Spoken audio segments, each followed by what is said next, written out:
So Nate, we're talking today primarily about the Jewish General Hospital and your role during your time as the leader of that department.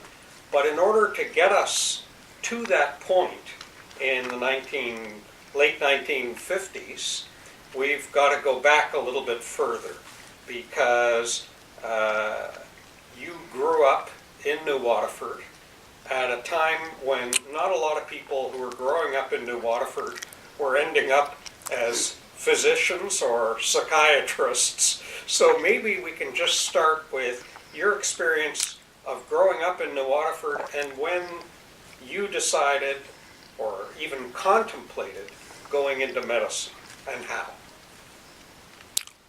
All right. Well, I never really decided. It just happened. It was taken for granted that I'd go to university. Right. My brother, who was 9 years older, wanted to be a doctor. And my father wanted me to go to university to take a business course, then come back and work with him in the business. My brother didn't want that. My brother said, if you don't send me for medicine, I'm going to take a job in the pit, in the coal mines. So there's no question. He went to medicine. But a lot of your schoolmates would have done exactly that, gone into the mine. Yes, almost all of them. Right. Most of them had gone in around, left school grade 8, grade 9. There were 17 people in my final year of high school for the whole town. And the rest were coal miners. Yeah. Okay. And it was obvious. We never talked about it. I was going to go to university and I guess go to medical school. Right. So by the time you left New Waterford Yeah. to go to Mount Allison, was it already pretty clear in your head that you were going to head into medical school? Oh, yes. Okay. 2 years at Mount A for pre-med and then Dalhousie. Right. And that was the course. But when you started at Dalhousie, although you had the idea that you were going to be a doctor, did you have any idea what area of medicine you were going to end up in? Not at all. So tell us how that journey evolved. Well, I never thought of what I was going to do, how I was going to end up. All I knew is I went along, and when I came to the final year, fourth year, began, what am I going to do? Well, surgery was put out for me when I was an intern. I was nothing but a beast of burden. Our job was to go up to the, collect all the instruments and all the body fluids and carry them all back down to the operating room. And the operation was going on when I was going back and forth carrying all these things. You missed the show. I missed everything. That just ruled out surgery for me. Before that, had surgery? Well, I thought maybe.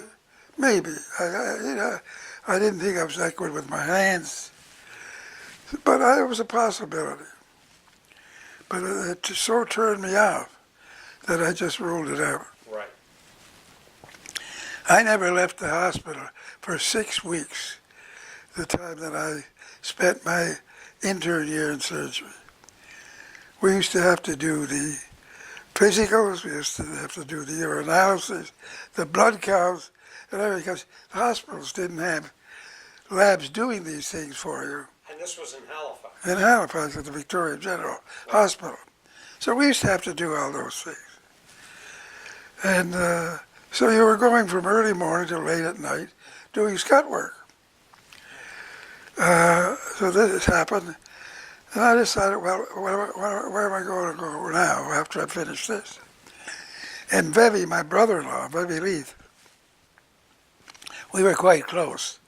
And he was already finished his residency and doctor, so he knew a lot about this. He was advising me. We talked to each other about it. And then when it came to internal medicine as a possibility, I didn't think I was obsessional enough to be a good internist. So he suggested psychiatry. He'd been up to Montreal, and he'd talked to the guys in psychiatry there. He met them, and they were all very happy in what they were doing, very excited, building up a department of psychiatry. And he talked to me about it. So I thought maybe I'll go that route. But before Vevi spoke to you, what kind of exposure had you had in medical school to psychiatry?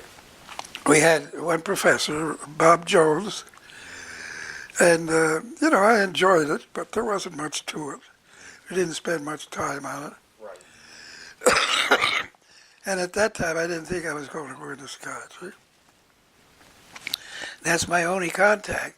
But I did remember that somehow or other he tried to make clear to me that I shouldn't think of going into something called psychoanalysis. I never knew what psychoanalysis was. I never even heard about it. He didn't like it. He didn't think I should go into it.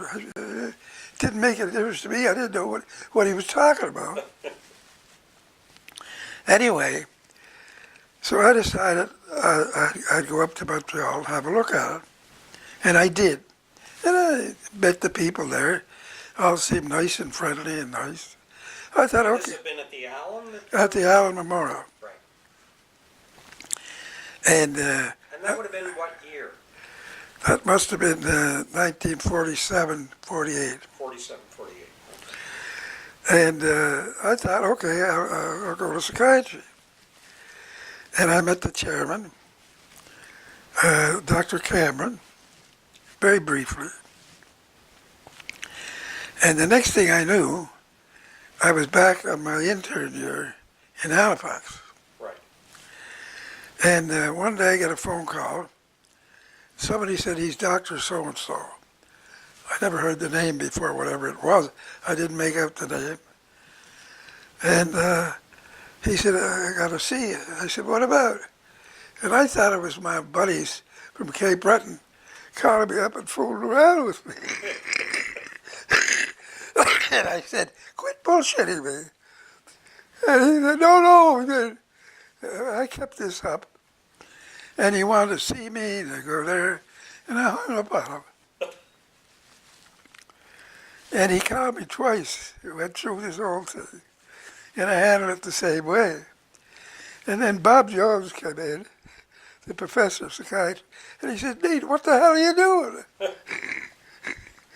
He said, this fellow's name is Dancy, Dr. Dancy. Right. And I never heard of Dancy, and I never heard that name before.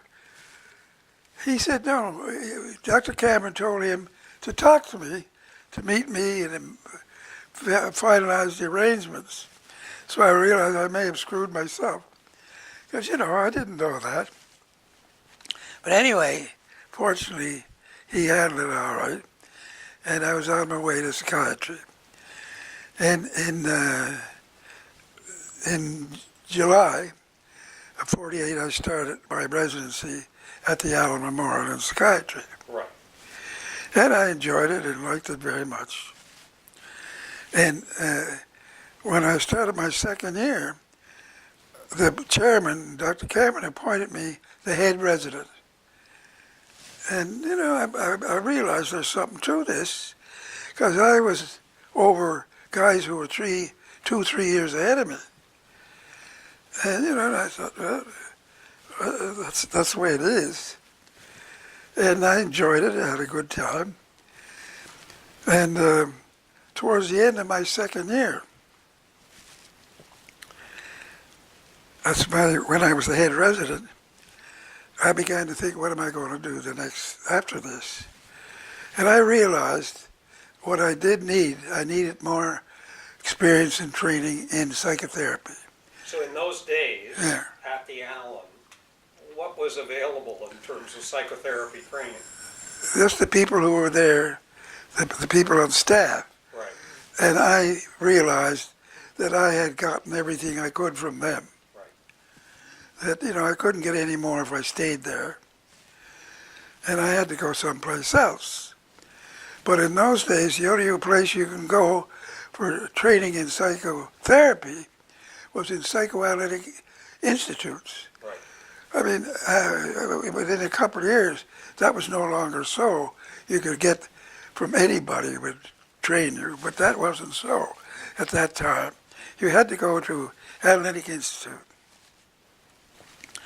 So I applied to the Boston Psychoanalytic Institute because most people went from Montreal. They either went to Boston, New York, or London. Right. And I started going with Barbara at that time, and she was at Wellesley College. So I knew I was going to end up in Boston. But I didn't hear from them for the longest time, and I didn't know what was going on. But this meant also leaving Montreal in the middle of your residency. Yes, Right? yes. And what was the reaction at McGill to the idea that you were going to go away? Well, I was going to get to that. Cameron says, "What are you going to do next year?" And I told him I was going to go down and get some training. I'd have to get. I mentioned the Psychoanalytic Institute, and he didn't like that either. They were all deathly against anything to do with psychoanalysis. And I still didn't really know what psychoanalysis was about. But, I said, he said a lot of his friends went through analysis. They were the same after as they were before. I said, look, there's nothing the matter with me. I don't need anything like that. I just want to get trained in psychotherapy. Didn't mean very much to him. But anyway, this is what I said. And I said, I'm going. So I get in the car. It's the end of June of 1950. Yeah. And I'm going to Boston.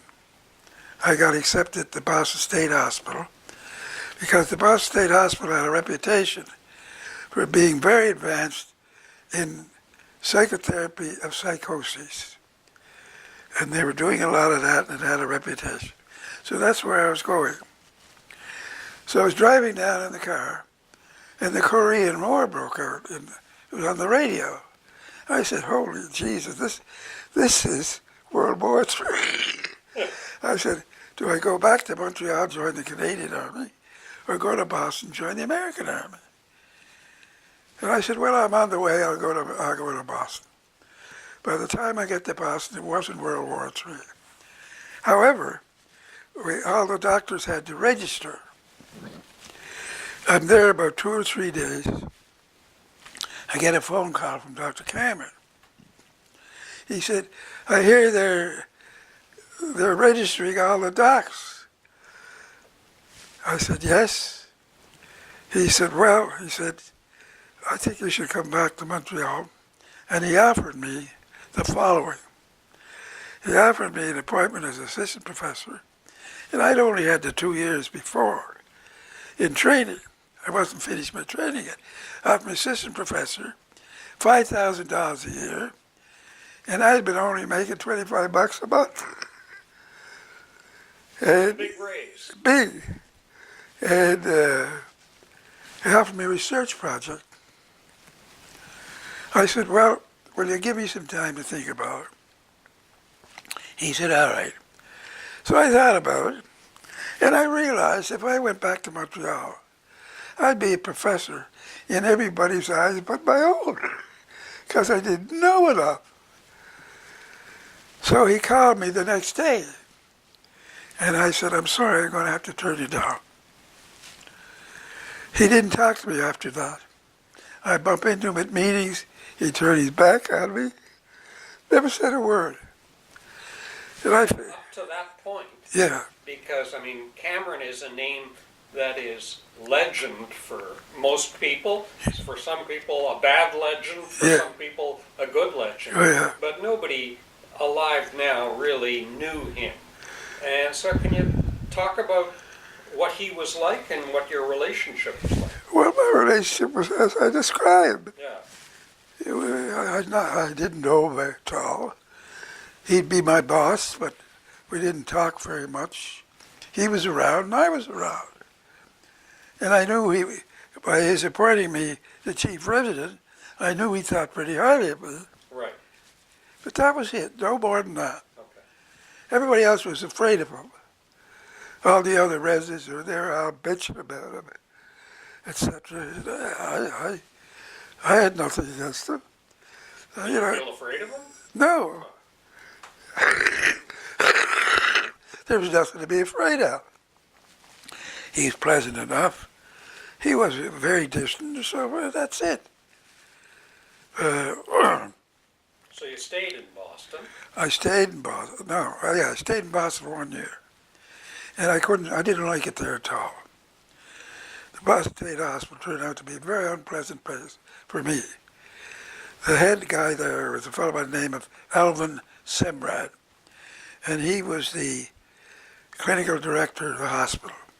Walter Barton was the superintendent of the hospital. Nice guy. But Semrad's idea was you treated psychoses the same way you treated neuroses. That made no sense to me whatsoever. But I was trying to learn how to do psychotherapy with psychosis. We'd sit, nothing would happen. One guy took a big swing at me one day, and I said, automatically, I pulled back. I was going to let him have it. Then I felt horrible for what I was going to do. Right. I felt terrible. I might have hit him, but I didn't. Now, as I recall, that when you got down there, you had a pretty large ward that you were responsible for. Oh, yes. I was looking after all the patients I was responsible for. I was assigned to a building of about 700 patients, myself and one other psychiatrist. So about 350 patients that you were responsible for. Yes. Whereas our residents today would be carrying 4 or 6 Yeah, no. patients. There weren't very many psychiatrists then. There were 3,000 patients in the hospital. Right. And many of them had been there for a lifetime. Very sick. And I began to realize that nobody was helping anybody.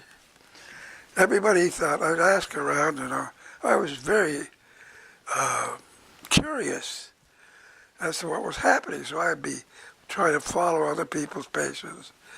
I was trying to learn as much as I could. And I began to realize those patients weren't getting any better.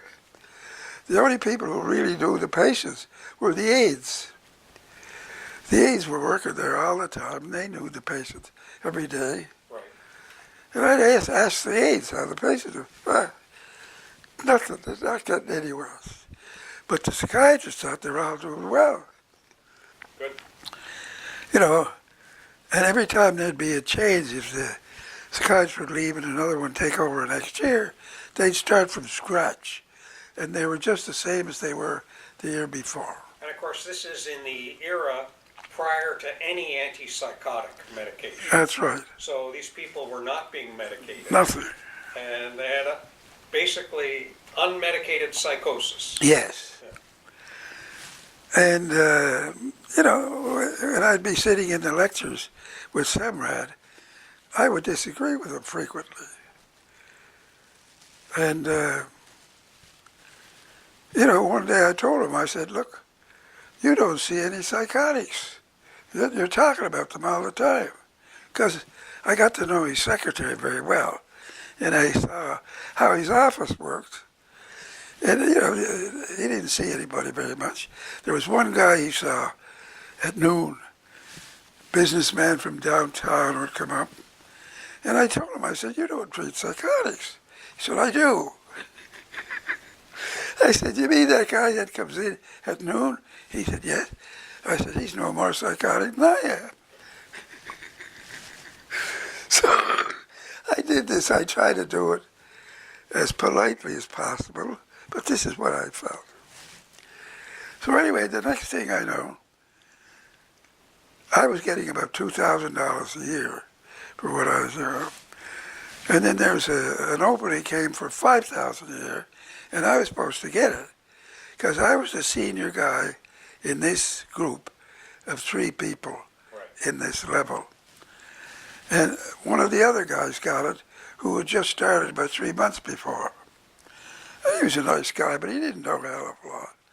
And I used to run the place when the boss was away, and I used to run it pretty well.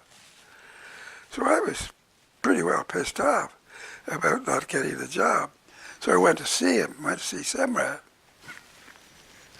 So I go in his office. He said, "What can I do for you?" I said, "I'm here to see you about the job." He says, "What job?"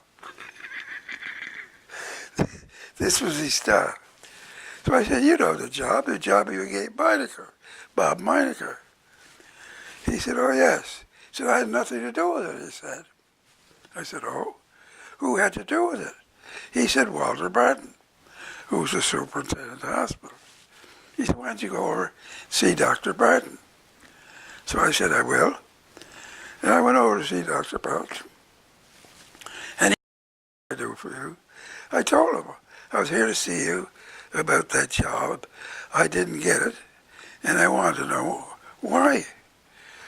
Did I do anything wrong? Am I on the books for something wrong, etc.?" He said, "I'll have a look." He went back. Not at all. Everything was fine. I said, "Well, what happened?" He said, "I don't know." He said, "Semrad is the guy that picked him." He said, "Why don't you go and talk to Semrad?" And I said, "I just did." And he told me, "You were the guy." He said, "No." So I go back to see Semrad again. So I came in this time, and he says again, "What can I do for you?" I said, "You know what I can do." I said, "I just came back from seeing Dr. Barton. And he told me, you were the guy that made the appointment, not him." He said, "Yes, I did." Well, I said, "Why didn't you tell me about it?" You know? I said, "Do you think Meinecker's better than me?" He said, "He can't hold a candle to you." I said, "I don't understand this at all." And I found the whole place was so passive-aggressive, which is just the opposite the way I worked. Right. And I was very uncomfortable. A good example was, there was a resident, about a staff man, about a year or two ahead of me. Nice guy. And they were all doing groups. And I was thinking of starting a group. When I was at the Allen, I did group therapy, but I didn't work with advanced psychotics like down at the Boston State. And I wanted to start one. So I went up to Christopher Standish was his name. Interesting. He was Christopher Standish III, but he was a Greek. He couldn't get into medical school in Canada. He was a Canadian. So he changed his name from what it was. Yeah. He changed his name to Christopher Standish III. He got into medical school just like that. So I said, "Chris," I said, "I want to start a group." I said, "How do you handle the potential aggression in the groups? Because these people could be violent." I said, "Do you have the aides come in with you? Or do you have them watch through the window? Or not bother about it?" And he said, "Why do you ask?" Which was one of the standard methods of operating at that place. And I said, "Fuck you." I turned around, I walked away, I didn't talk to him again. So I said, after that, I said, "I got to get out of this place." I said, "I'll be crazy, I'll end up as a patient." So I get in the car at Christmas time, and I go to New York. Why New York? My buddy from Cape Breton, Goody Coleman, had told me that he had a cousin who was a psychiatrist in New York, and I should call him. So I called him. His name was Sally Brody. He was from Glace Bay, the family. As a matter of fact, unfortunately, both parents were shot to death. But anyhow, I called Brody, and I told him who I was and what I was looking for. I wanted to get some training, psychoanalysis. And he said, I'm not an analyst." He said, "I'm just a psychiatrist, but I shared an office with an analyst." He said, "You could use my name and call him." I said, "Thank you." And his name was Nat Ackerman. So far, I mean, you go from Dalhousie to the Allen, basically because your fellow Cape Bretoner and brother-in-law says, you should be in psychiatry. Yeah, And then you go from Boston to New York yeah, and make what is one of the critical steps in your career on the strength of another Cape Bretoner's recommendation. yes. So talk about serendipity. It's the combination of serendipity and connections through Cape Breton. Yes, So that brings you to Ackerman. yes. So I go to see Ackerman. He was very pleasant. And I told him what I wanted. I wanted him to take me in. He said, I can't take anybody unless they come through the Columbia University Psychoanalytic Clinic. He said, so you'd have to sign up, become a member of the clinic as a student.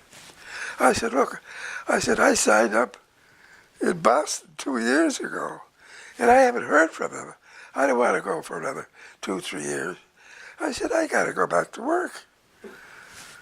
He said, no, he said, you'll hear from them by June. So I said, fine. And I left the office, and then I realized when I got out of his office, I went upstairs. I said, listen, if I get in, will you take me as a student? He said, you contact me then. And that's So there was something about him that you clicked with pretty quickly. I guess so. I mean, he seemed like a nice fellow. Yeah. It was nice to be in. I You thought, didn't know at that point that he had an interest in families. nothing. I knew nothing about him. Okay. And anyway, I get accepted. But I got accepted first for interviews. This was about a week before the thing started for the year. And I was in an interview with Dr. Abram Gardner, who was a Famous name. big famous. And I didn't know any of these guys. He said, have you ever heard of me? And I said, oh. I said, are you the guy who writes books with that guy named Murphy? Gardner Murphy. He said, no. He said, that's Gardner Murphy. My name is Gardner. And I thought to myself, oy vey. Here I go out of Columbia. But he was very nice. And he then asked me, how do I get along with my bosses? I said, I've got along with all of them very well, except the guy I'm working with this year. And I said, right. Right. He said, what was the problem? And I said, I just don't agree with his total approach. I said, and I tell him. So he accepted that. And I got accepted. And, my time at Columbia was very, very positive. I enjoyed it.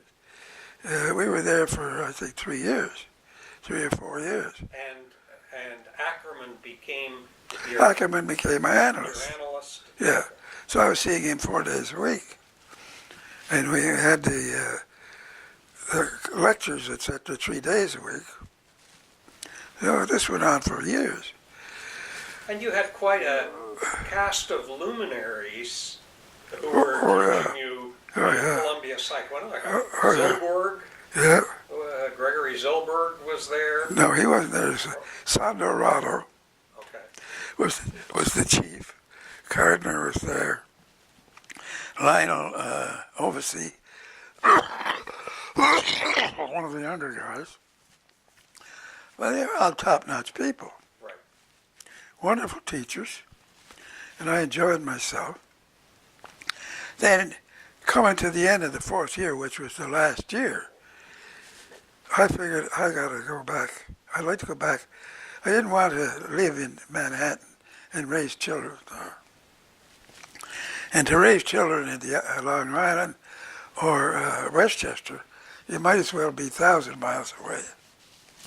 So I decided I wanted to go back to Montreal. But at this time, by the time you were deciding to go back to Montreal, had your work with Ackerman kindled your interest in families, or? A little bit. a little bit. I began to think of it, you know. So I wrote a letter to Dr. Cameron, and I told him, I said, I'm finishing up. I'd like to come back to McGill, and I'd like to do some teaching and research. And I didn't hear from him for a couple of months. And that was a proof to me that things were not so good, because he was a crackerjack, efficient at answering mail and all that, and I knew there was a message there. Right. So I thought, well, that's it, it's out. I'm not going to go back. I started looking around at other things, and there are other interesting possibilities. Then, after a long, fairly long wait, I get a letter from Cameron offering me a job with a research project in family. I don't know why I thought of family, because he didn't know I would be interested. I wasn't that sure myself. So I came back. I took the job.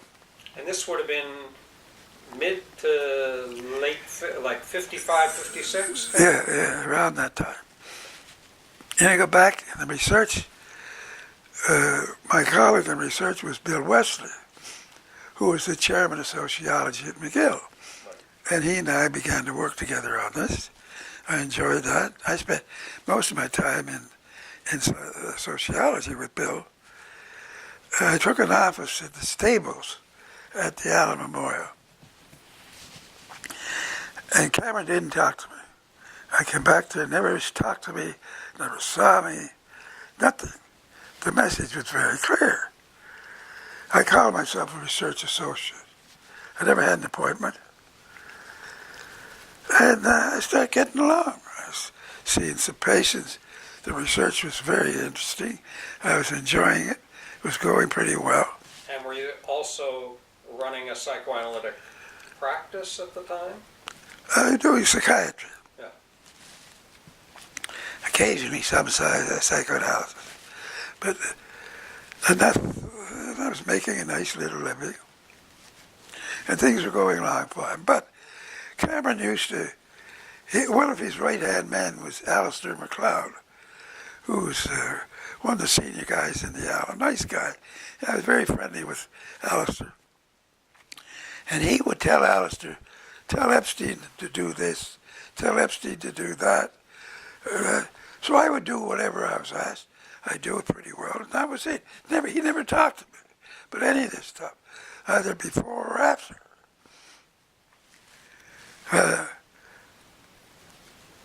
The guy I was working with a bit, because his office was next to mine, was Eric Whitcower, was an analyst who had come over from London. And Whitcower was a very ambitious fellow. Anytime anything new would come up, he wanted to get into it. And he got interested, at least to get his name in anthropology. But he knew nothing about it. And I knew a fair amount of it, because Karner was one of the leading names in the world in psychiatric anthropology. So Whitcower would ask me to answer this letter or fill out this form, and I would do it. There was nothing much to it. And he began to call on me more and more. But I didn't like the way he was treating me. He was treating me as if I was his resident. And I thought, I didn't like that. So I went in to see him. I said, listen, I don't like the way you're treating me. I said, I'm not your resident. I'm a colleague. And I want to be treated that way. He said, my wife wouldn't like that.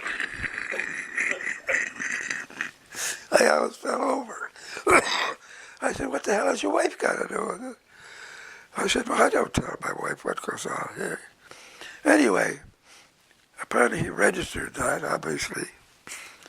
And then, around that time, Bill Wesley and I got invited on a wonderful deal for a full summer at the University of New Mexico. And we only had two things we were responsible for. An hour's lecture at the beginning when we first went there, and 2 months later, an exit lecture. We could do whatever we wanted, including nothing. So Bill and I took our research with us. We worked on it all summer, surrounded by, there were 30 top behavioral scientists from all over North America. And when you say you took your research Yeah. from Bill down to New Mexico, what was the research you guys were conducting then? We were studying healthy families. Healthy families. Okay. We were studying their kids and so forth. And it was going very well. So we took the research there. And before I went there, Whitcower corners me one day. He said, lecturing me, I shouldn't do what I'm doing going to New Mexico. I said, why not? He said, well, you're being paid by the Canadian government Defense Department. And what are they going to say when you go out for the summer? And I realized that was bullshit. And I said, go ahead, that's silly. The next thing I knew, first time Cameron called me into his office. He said, I hear you're having trouble with Whitcower. I started to laugh. I said, he's an old woman.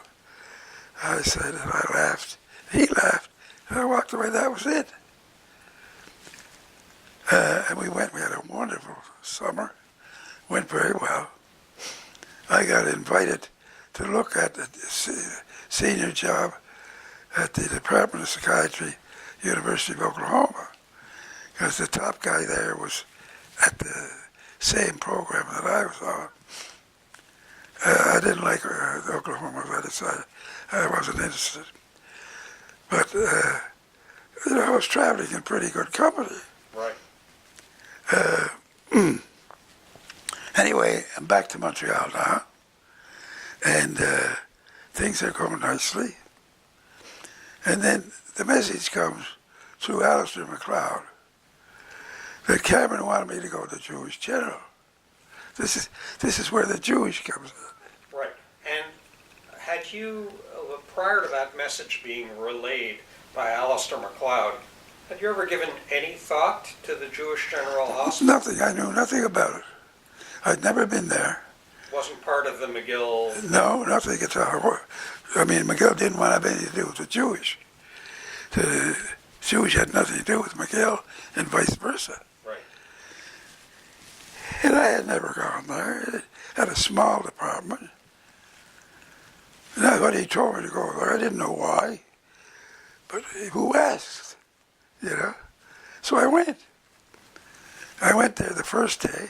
So when you say you went, I mean, did you go in as the chief or just No, you see, the chief was Saul Albert. Okay. And he... But you never met with him before you started working there? Never. Never. I mean, Cameron tells you to go, you do it. Right. And so I went. And what was your role when you went? I had nothing. The role was inside me. I had to figure out. I was busy trying to figure out, how could I make myself useful there? Right. And all the guys there were scared of me, because I was the most highly trained man in Canada at that time. And they were they were wondering too what I was doing there. So I just looked around and watched everything. And there, as you say, there were just a handful of them. Well, that's right. So there was Saul Albert who was in charge. Yeah. And what are we talking about? 4 or 5 people? Or? At least more than that. There are quite a few psychiatrists there. Right. And most of whom I didn't know. I knew 1 or 2 of them. Any that stood out to you or that you recall now? No, what stood out to me, I came home that day after my first meeting at the Jewish. I said to Barbara, Jesus, I came back from New York to this. I mean, they're having a department meeting, standing up in the outpatient department, shooting the bull. That was a departmental meeting. Nothing. I said, this is... So I decided, well, what I could best do, I could teach the social workers about family therapy. That came to my mind.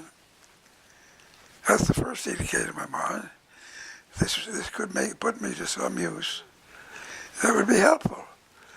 So I went to see High Kaplan, who at that time was the chief of child psychiatry, the Jewish, but he was based at the Montreal Children's Hospital, and I wanted to clear it with him, if he would mind if I taught the social work. He said, no, go right ahead. And so that's what happened. I started teaching the social workers about it. So when you started the Jewish, it was part-time? Oh yeah, I was there about 2 hours a week, something like that. Very part-time. Yeah. Was anybody there full-time? No, not really, no. The only guy full-time was the chief. And what do you remember about Saul Albert? Saul he was a sick guy, quite neurotic. He was doing a lot of pills, taking, I mean, he was probably addicted, and some drinking. He was a disturbed man, pleasant fellow. Much older than you, or? Considerably. Yeah. And that was it. Had nothing to do. I met with him a couple of times, but that was it. He was nice to me, and I was. Did they have an inpatient unit as well as? They had an inpatient unit and an outpatient unit. You know, run of the mill. Right. So but the point is, the bulk of your time when you started at the Jewish was not at the Jewish. That's right. So were you still at the Allen? Yeah. And in private practice? Yeah, everything was the same. A private practice. I was doing my research with Bill. That was it. And what about, at that point, were you involved with the Psychoanalytic Institute? No. Not yet. One of the jobs that Cameron had me do with Alistair was create a psychoanalytic institute inside McGill. As there was a psychoanalytic institute outside of McGill, the chief was Clifford Scott, right, who was an odd guy. And I was a member of that. As a matter of fact, I became a training analyst there. So the message came through Alistair, for Alistair and I to set up another psychoanalytic institute within McGill. So Cameron would have that to offer to residents, because he was losing too many residents leaving and going psychoanalytic training. He wanted to have his own. Made sense. So we did it.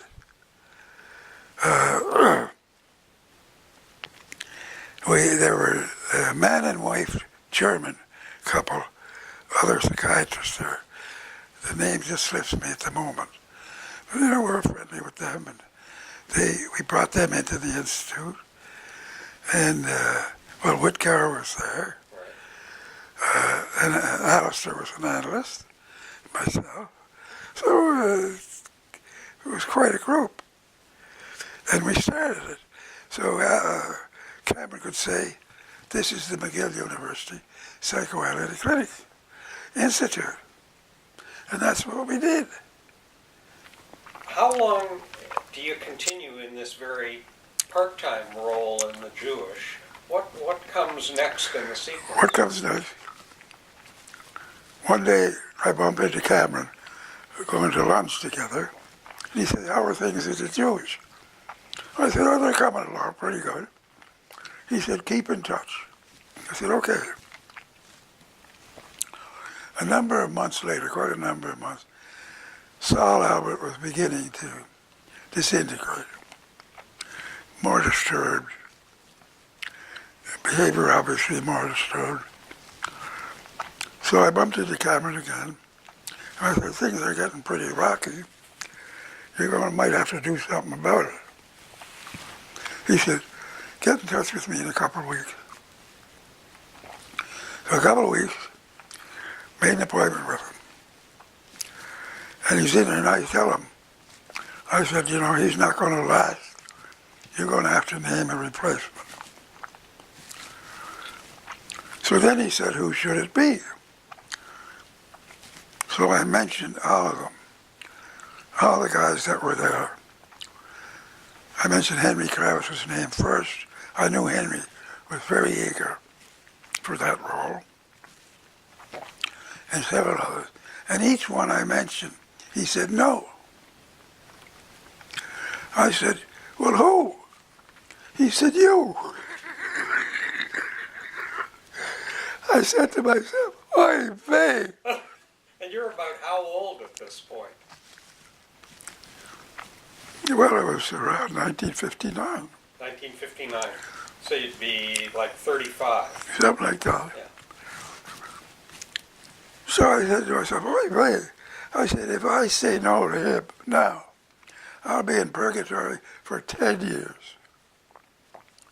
I said, he's just barely talking to me now after so many years. I said, well, will you give me time to think about it? He said, yes. So I thought about it. I said, Jesus, for some reason or other, people think I'm cut out for that kind of work. So I better pay attention, because they keep placing me in that kind of situation. So I went back to him. And I said, okay, I'll take the job, but I have certain conditions. He said, what are they? I said, well, the department has to become part of McGill. Because as I said before, McGill had nothing, it didn't want to have anything to do with the Jewish. That's it. But I said, the Department of Psychiatry, Jewish General, has to become part of McGill. He's no trouble. I mean, chairman in those days had all the power. They didn't have to go to committees, anything. I said, I should become an associate professor.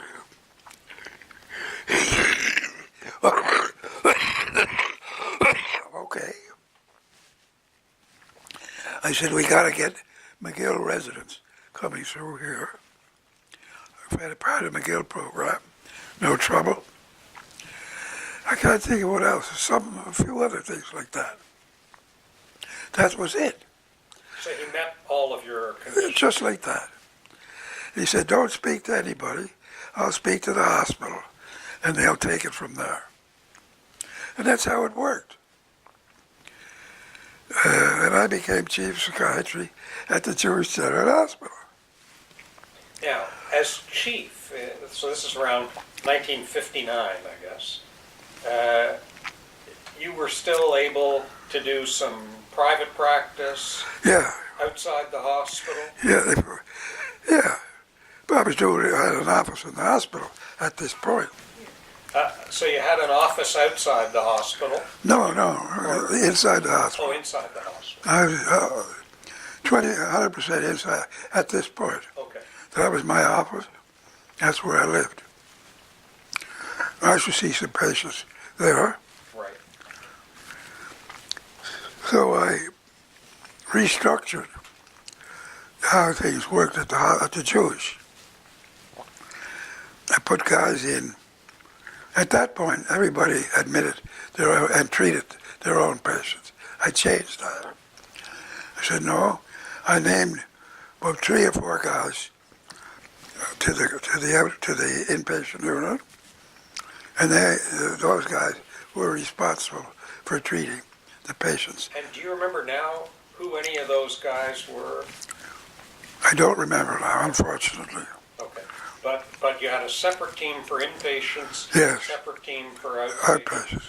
I mean, some of them were doing both. Right. But that's what I did. It drastically changed from the way it was before, when they all had their own patients. It wasn't so anymore. Did you meet with any resistance to implementing that change? Well, no, who's going to resist?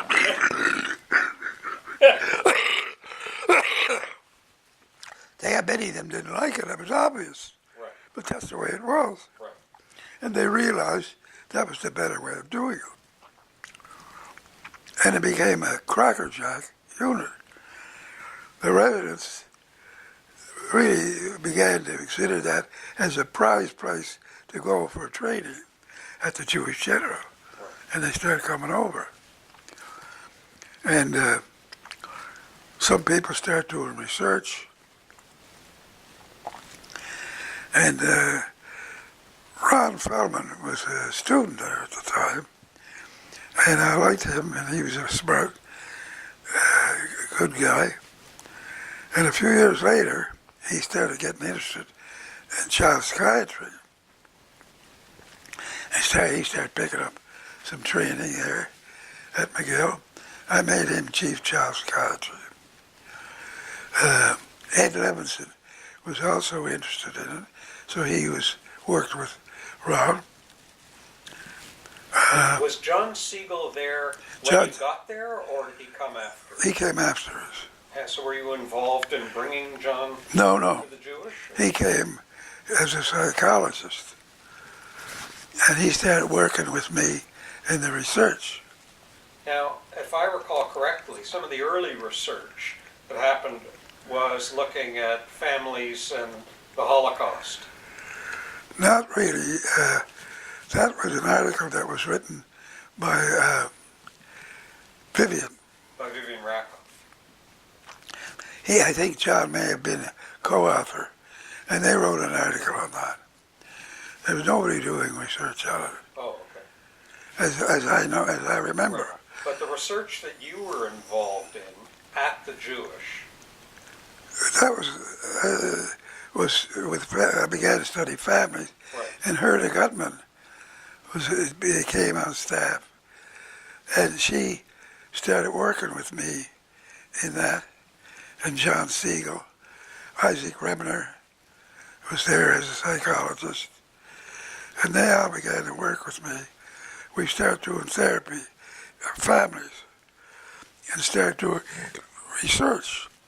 Now, how much did you get involved in the life of the hospital more broadly than the Department of Psychiatry? Well, of course, as chief, you were on the hospital board, the medical board, and then a few years later I became chairman of the board. And that was it. And what was in the late 50s, early 60s, what was the Jewish like as a hospital back then? Oh, it was a crackerjack hospital. It was a first-class hospital. You know, tremendous doctors on staff, very able, and a very well-run hospital. Sam Cohen was the superintendent, and William Slatkoff was the clinical director. Both very good people. Now, when you got to the Jewish, there was no separate building. The Institute of Community and Family Psychiatry didn't exist. Can you tell us a little bit about how that came to be? Well, I had a patient who was very wealthy, and I decided we should have that and make it an institute of family and community and family psychiatry. So he agreed that his family would set it up. I put the money forward, and we got started on it. I went to see Denny Lazur, and Denny Lazur, he was a friend of mine, and he was at the French-Canadian Children's Hospital, Saint-Justine. Saint-Justine. He was the chief psychiatrist there, and I went to see him there at his office, and I told him, this is what we're going to do. I said, this was part of the McGill, and I thought it'd be a good idea to have it. And he said, well, it's a very great idea. He said, but there's only one thing wrong. I said, what? He said, it should be on this campus, St. Justine. I said, I don't think my board would like that. So that was it, you know. Now, for most people in Quebec, names like Denis Lazure and Camille Lorrain are thought of exclusively in a political context from their roles in the Parti Québécois, but you knew them long before that Oh, yeah. as colleagues. Yeah. Yeah. Yeah. And how unusual was that for an Anglo psychiatrist in Montreal to have Francophone colleagues that you would connect with? I can't answer that. I don't know about the other guys. I think probably like me. You get in touch with them at the meetings and so forth. Get friendly with them. If you think about the Jewish now, in terms of how you found it in the late 50s, and then by the mid-60s when you were getting ready to leave, what do you think were the biggest changes that happened over that 6-7 year period? Well, the idea of becoming part of McGill began to spread. I don't know exactly how, if at all started. I don't know. But it became... But you were the beachhead for that was it. transformation. Yes. Yeah. Yes. But what about within just the Department of Psychiatry itself? How do you think that changed over the years of your tenure? Well, it became more and more enlarged, more and more academic. It became totally academic, really. Right.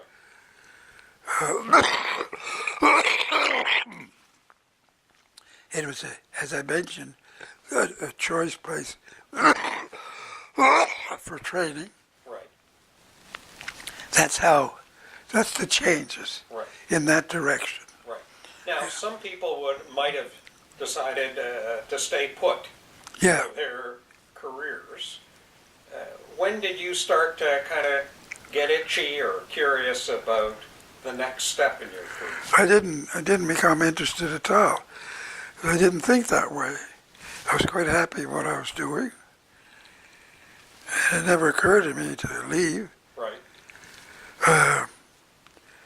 Barbara wanted me to leave because the French Canadians were putting bombs in mailboxes. Right. And the first one they did was at the playground where our kids played. So Barbara wanted to get the hell out of Montreal. Right. And I said, you find me as good a job as I have now, and I'll go. I'm not going to leave for a job that's not decent. I then had some months afterwards, got invited to Yale. Fritz Redlich was the chairman at Yale, and part of the research I was doing then was being funded by a group at Yale. And somebody from there would come a couple times a year to check in with us. And one year he came up, and he was obviously looking at me. And then while he was there, he invited me down to Yale to have a look. They were putting up a new building, and he wanted me to look at the idea of taking over that building. It was going to be one of their important buildings for the Department of Psychiatry. And I said, all right, but one of the questions I asked him was, how much do you pay? And I was making a decent living. Not a big living, but very decent. And he said, we pay, I think, $25,000 a year. And that was quite a come down. And I wasn't going to do that. And I told him, I said, no way I could even consider coming here for that. And I wondered, then I realized a lot of the guys at Yale, they were either married to other psychiatrists and analysts or had independent wealth. And that's how they could handle this. I couldn't handle it. My wife was not a practicing psychiatrist, and I didn't have independent wealth. So I turned it down. That was it.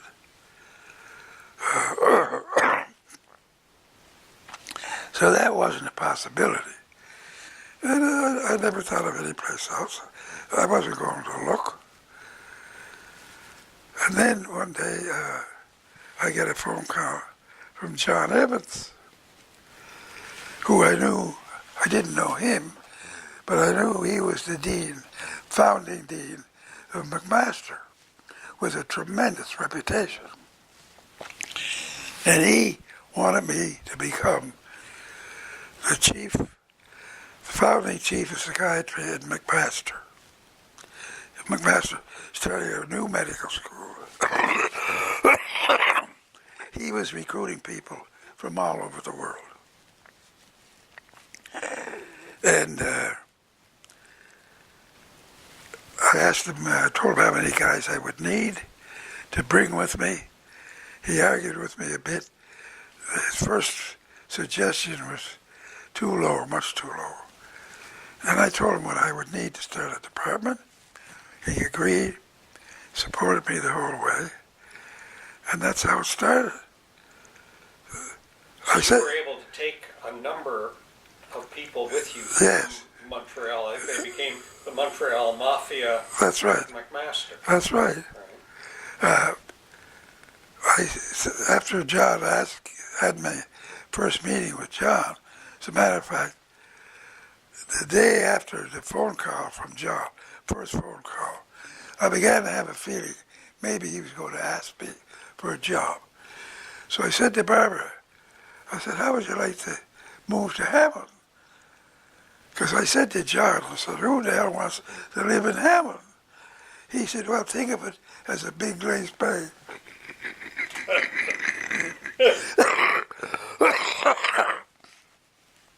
So I said to Barbara, would she consider moving? She said, yes. I didn't think she would. I said, you're kidding. She said, no, she'd move. She was so burnt by the bombs that she was ready to go anywhere. So with her permission, I went ahead with it. That's the first time I asked her.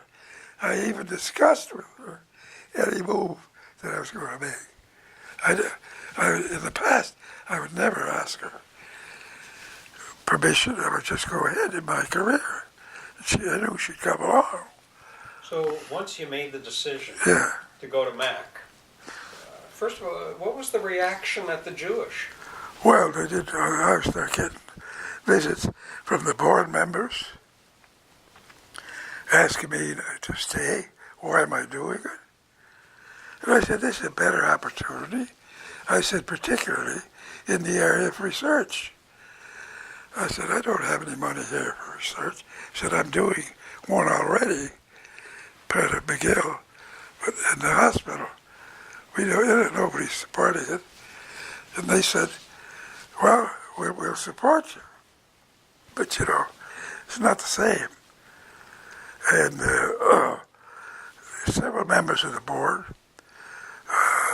particularly, even the chairman and the big wheels on the board, they didn't want me to leave. But that was it. It was quite a move upward for me. Where anybody steps down from a position of leadership, there's the usual horse race around succession. Well, Henry was very, very eager for it. Right. And they gave it to him, and they were right. He was the man for it. Okay. After you made the move to McMaster, did you have much sort of further contact with the Jewish, with your team, or had you moved on? No, I moved on. That was it. That was it. And you've talked about McMaster as one of the most exciting phases of your career. Well, it was the exciting place, one of the most exciting places in the world to be. It was a brand new medical school with many, many innovative approaches to running a medical school. No lectures, no exams, things of that sort. Problem-oriented teaching, I mean, the teaching program became very well organized into sets of problems, problem-oriented teaching. And students were broken up into groups with a staff member, one of the members of staff of the medical school being their, I don't know what we call them. Non-expert tutors? That's it. Yeah. And we'd be with the group through the whole period of X number of weeks and then change. And that's the way it worked. You'd get a whole set of problems that would cover the topics necessary. We'd work through that. But it was really about, Pardon? sounds like it was about throwing out the rule book of how medical school Completely. plays out, Completely. the way it had played out for the preceding 60 to 100 years. Exactly. Yeah. And those opportunities for a blank page That's right. are few and far between. But you were also, I think, able to move your research to McMaster and grow it further. Exactly. I continued and developed the research further Right. considerably. Right. Had to build up a team, and I worked on it the whole time I was there. So what had its roots, if you will, in Montreal ultimately became the McMaster model of family function, That's right. which is, of course, still in use today. That's right. Now, some people might think that, great, because you had this once-in-a-lifetime opportunity, but then a decade later, you make another move, right, in terms of Rhode Island. Oh, well, what happened was one of the innovations that the McMaster Medical School did was limit times in jobs, particularly leadership jobs. And starting out, they named it 3 years renewable once. So I had 6 years in the job, and then you're out. So I had thought, pardon me, not such a bad idea. I'd find something to do in other parts of the medical school. So what it was, they began putting me off into places that I had built up, but got deteriorated with the guys that were running it in the department. For instance, the Child and Family Center was a big component of that department. And Sal Levin had been running it. And Sal was not your guy to put his nose to the job. And the place deteriorated. So I had to go over there and build it up again. So I did that. And then other places. Now, Saul had been with you in Montreal? He had been a resident. Right. And when he finished his residency, he came and joined the department. He was an excellent therapist, but he lacked a bit in follow through and things of that sort.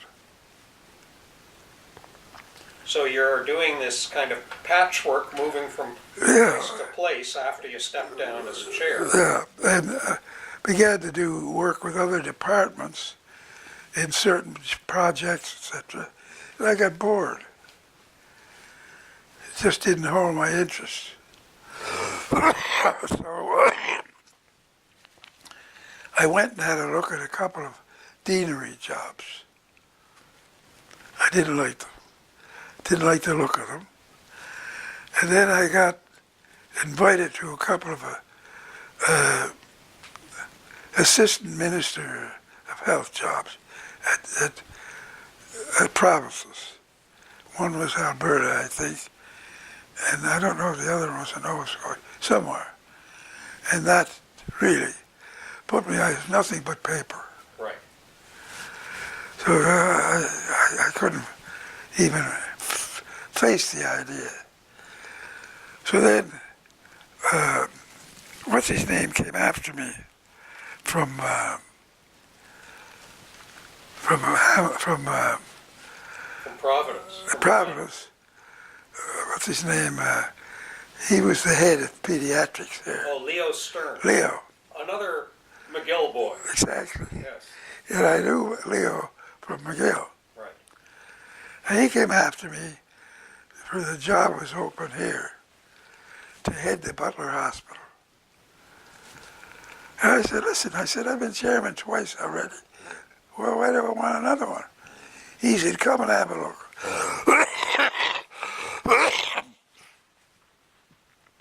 So I finally decided to come down, and the place was in terrible shape. And that's what attracted me. It really couldn't get much worse, and it needed a lot of work. Yeah. So that's what took her.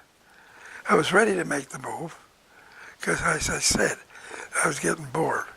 But that also came with the job of being chair of the department. Department of Psychiatry at Brown. Yeah. And you did that for a decade? I guess so. Yeah. And was that a very different environment for you than Oh, than yeah. Pastor had been? Totally, and I hated it. I started giving lectures again. And that, after what I went through at McMaster, I just found that impossible. You know, you'd be lecturing in front of a crowd, 90% would be sleeping, not interested, things of that sort. But you were able to bring some of your research group. I brought them on with me. Yeah, from Hamilton to Rhode Island. Yeah, And so that continued to grow. we continued that. That's what made it much more attractive. Now, I mean, in terms of coming full circle, the Canadian Medical Association Journal a month ago published in its issue an article from its archives, which was dated, I believe, 1948. 1949. On the first Canadian trial of antabuse Yes. for alcoholics. And it was your very first scientific paper. That's right. Most people don't associate your name with the treatment of alcoholics with antabuse. No, I left that field after a couple of years. Right, right. But there must have been something in you way back then as a resident that saw doing research and publishing as part of what appealed to you. It did. That's why I stayed. Yeah, That's why I moved more and more in that direction. right. That's what I wanted to do. I mean, that's what the guys did who were really interested. They got involved in the academics, got involved in the research, and in the clinical. And that's what I did. And if you think about it, the three places that you led, the Jewish General, psychiatry in Hamilton, and then psychiatry in Brown, were not places with an academic tradition No, before you got there. that's right. But as of today, all of them continue to be academically productive Yeah, places. yeah, that's it. So that's a pretty good legacy, Yeah, leaving things better than you found them. no question. Yeah. No question about that. Because, you were joined by good people, and they were able easily to take over. Yeah. So for the places that you feel proud that you left them better than you found them, what do you think were the critical factors that cut across those that make a place better in terms of an academic psychiatry setting? Was the people you got, the people you hooked up with. That's the total story. Without them, you got nothing. Right. With them, you got it all. You had good people who became involved in their own, doing their own things, were very competent, very bright, capable. That's what does the trick. Now, one of the things I forgot to talk with you about, but I've heard about from so many people, is the phenomenon when you were at the Jewish of live interviews of families Yes. in the auditorium. I still meet people who said they would drive across town so that they could sit in the audience for these interviews, which were, I think, pretty unprecedented Yes. things to do. We did every Friday. We'd interview a family. The social workers had to pick a family, a real family that was had applied to the clinic for help, and we would interview them, and it turned out to be very popular. There'd be 200-300 people in the audience, and we'd be interviewing the family, and the interviewers got so good that within 2 or 3 minutes, the family acted as if there was nobody there. And it was an interesting phenomenon. People learned a lot. Right. Now, the story I've heard from people who were residents at that time was that the residents used to bet on how long they could last doing the interview before they'd get yanked out by you and you would take over. I mean, it sounded like Christians being thrown to the lions. Yeah. That's how long they were going to last. What would lead you to intervene in those circumstances? Well, when I felt they were off track, they were a little bit lost. Right. Up until that time, you felt they were with it. They're moving in the right direction. The moment they wavered, that's when I moved in. So, I mean, a couple of things about that. Number one, you had families who were very involved in this process of, ultimately, of education for the audience. Number two is they got to see, not simply hear about clinicians, but actually see them at work. Yes. And number three, the target was always multidisciplinary, Yes. right? It was not cloistered for physicians only. No, a lot of social workers were very involved. Right, And psychologists. right, That was it. yeah. It was for all psychiatry. Right, but that, I mean, to me, that goes back to your very earliest collaborations are with a sociologist. Yes. So that the disciplinary boundaries didn't sound like they were any kind of No. challenge or barrier for you. No, not at all. I mean, it was, you enjoyed it. Yeah. You learned something. I mean, I learned a lot from Bill Wesley. Right, I mean, I remember when I came to write the book, Bill Wesley came one day, very apprehensive. He said, "It's time to talk about the book." He said, which one of us is going to have their name first? And I said, "Well, there's no problem with that." He looked at me. I said, "You." Because he had done most of the work. right. You know, it was never a question. And he was wonderful to work with. We were great friends. We were best friends. Our families were very close. And it turned out to be a wonderful relationship. So, Nate, after having done like a long career in psychiatry, in a variety of settings, it seems you started your career working with very sick people. If you think back to your Boston days, working with very ill people, and you finished your career after leading a bunch of departments, you finished your career back on the front lines Yeah. of psychiatry, working with very ill people in Massachusetts, in Rhode Island. All right. What about that career juiced you the most? Well, the time I worked for, mostly in family therapy, that intrigued me more than anything else. Right. Because that was truly starting from scratch. You know, I think I was the first guy, including Nat Ackerman, that tried to build it from ABC. Nat Nat did it. He was a natural. He did it very well. He set the tone. He set the direction. But he used all his skill. I had to build it up, writing it, describing it from A to Z. Right. That's, I think, was my major contribution.